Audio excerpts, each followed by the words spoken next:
Hey everybody, welcome back. So, let's continue our deep textual analysis, overall book review for the book club of the Federalist Papers. We're in Alexander Hamilton's essay 21, dealing with, the same topics we've been talking about since chapter 14, insufficiency of the Confederacy system. Okay, so let's continue. If duties are too high, they lessen the consumption. The collection is eluded, and the product to the treasury is not so great as when they are confined within proper and moderate bounds. Aha! So we often forget this part of the contribution to the treasury. I really do forget that sometimes when it comes to taxes, because that's how the federal government gets a lot of its money, right? It gets its revenue by taxing the crap out of all of its citizens, and the citizens hoping that the politicians sitting on all this money will distribute it how the people want, right? This forms a complete barrier against any material oppression of the citizens by taxes of this class, and is itself a natural limitation of the power of imposing them. See, here, so a barrier against any material oppressions. So taxes can be a form of oppression if they are so excessive, and that there should be a check on government with how often they can impose taxes upon you. Notice how he's talking about taxes as this sort of, you have to watch out for it, when today you have universities pumping out students who want a hybrid version of communism, right? Which is going to significantly raise your taxes. And you have the divide of those who want it to be just even more broad, and others who say just for healthcare, and others, want different programs and even different branches of the government to be popped up. So others want just a medical policy, others desire to actually expand the government and really, create a dependency grid of welfareism. Others would say they would call it a social safety net program. They can put a positive word on it, but it's attachment to the government in more aspects than just the medical sector. So you have competing views. But note the way in which Hamilton speaks about taxes. Impositions of this kind usually fall under the denomination of indirect taxes. So notice that. Let's put this little thing around that. And must for a long time constitute the chief part of the revenue raised in this country. So we should think about indirect taxes. I mean, like I said in the other video, California has some of the highest. And I bought a phone like a long time ago, and it was like $100 something up in Texas. And I was just like, what is it's so many taxes. Those of direct kind, which principally relate to land and buildings, may admit of a rule of apportionment. Either the value of the land. Okay, so notice this. Direct taxes on lands and buildings have to look at the value. We know that. I think real estate people know that, right? But here he mentions it, right? Or the number of the people. So population density in relation to, because the city's going to be more expensive in some areas in the rural parts due to its development, right? May serve as a standard. The state of agriculture and the populousness of a country are considered as having a near relation with each other. Yeah, the GDP. Yeah. And as a rule, for the purpose intended, numbers, in the view of simplicity and certainty, are entitled to a preference. Yeah, I would argue that they are. Some people want it bigger, some people want it smaller, right? In every country, it is an Herculean task to obtain a valuation of the land. Ooh, yeah. I mean, if you look at some plots, sometimes I like to do that on Zillow.com. I like to look up property all across America, especially Alaska. How much does this cost? And it's very different in each place, so, looking at the land, you can check it out. In a country imperfectly settled and progressive in improvement, the difficulties are increased almost to impracticability. The expense of an accurate valuation is, in all situations, a formidable objection. In a branch of taxation, where no limits to be the discretion of the government are to be found in the nature of the thing. Found in the nature of the thing. Yes, the establishment of a fixed rule. Fixed rule. Not incompatible with the end. So you need to be compatible, and it needs to be on a fixed rule, and it needs to be found in the nature of things. Limits to the discretion of the government. Branch of taxation. Branch of taxation.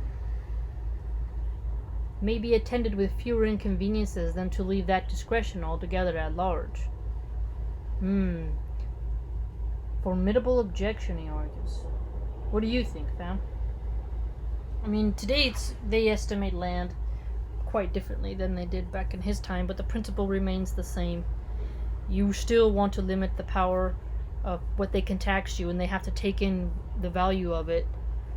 Property, the purchase of property is an intense subject overall, not something to just scoff at. Alright, now we're continuing an essay. Well, actually, it's the same subject continued, but it's number 22, by obviously Alexander.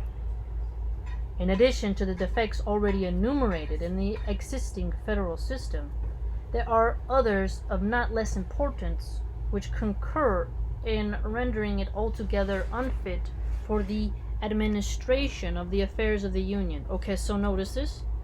Administration of the affairs of the Union is pretty much what your bureaucrats. Federal system. The want of a power to regulate commerce is by all parties allowed to be of the number. So the regulation degree is where you're going to get the difficulties, right? So he's like, how much power do you give them? The utility of such a power has been anticipated under the first head of our inquiries, and for this reason, as well as from the universal conviction entertained upon the subject. The universal conviction, do you get that? Such a great book. Little need be added in this place. It is indeed evident, on the most superficial view, that there is no subject, either as it represents the interests of trade or finance, that more strongly demands a federal superintendence. So, federal superintendence is, remember, the bureaucracy of it. They're gonna watch out. They're gonna be checking, right? They're gonna be the universal conviction, right? The bearers of it, they would argue.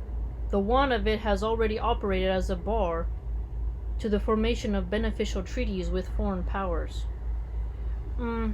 Well, yeah, you have to, do that, I guess, right? But the treaties surrounding what? The treaties and then how's that relating to commerce? Let's see. And has given occasions of dissatisfaction between the states. No nation acquainted with the nature of our political association would be unwise enough to enter into stipulations with the United States. Okay, a state getting into stipulations with the feds, conceding on their part privileges of importance. Ooh, privileges of importance for a state. This is interesting.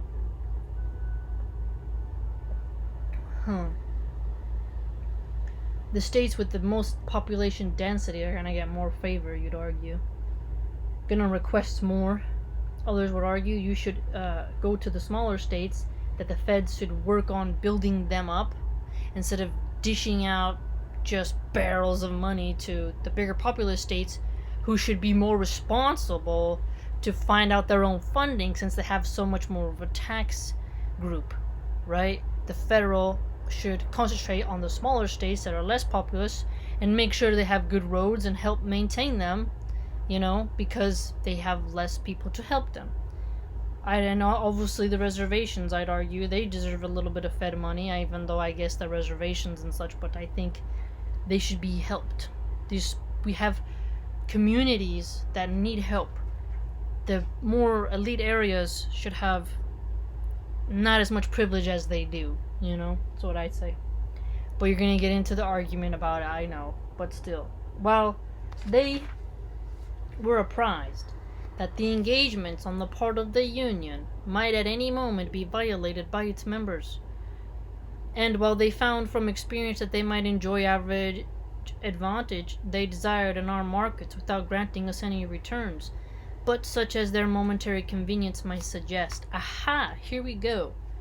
Notice this. Okay. So, violations by the members, if you're in the Union and you're a Confederacy, remember how they discussed how do you punish them and what's sufficient punishment and how do you do that? And what force does the Union have if they're all truly separate? And how do you go about making their position recognized and valued as part of a union if they are in fact still Confederates? Right? How do you measure their weight? Now, speaking of the privileges, he says that, here might enjoy every advantage they desired. Now, that's a good point also for what he was referring to before, but also, as he said, with foreign markets. Not any return, that's an accusation today that Trump gave towards China, right? Is that they make money off of us, they are not fair with us, and then we import all their stuff, and then we hurt our own domestic markets because we're too heavy taxing on them more than we are on China, when we need to bring back domestic manufacturing, especially now that the culinary industry, the hotel industries, the theaters, the theme parks, all of that are being decimated by the virus. So it's quite interesting that even with context of things we're dealing with today, we can still get information from Alexander Hamilton's essay. It's why it's important to read people's work instead of just about their past biography, right? Read their work, see what they have to say, and wrestle with it. It's quite an interesting book, right?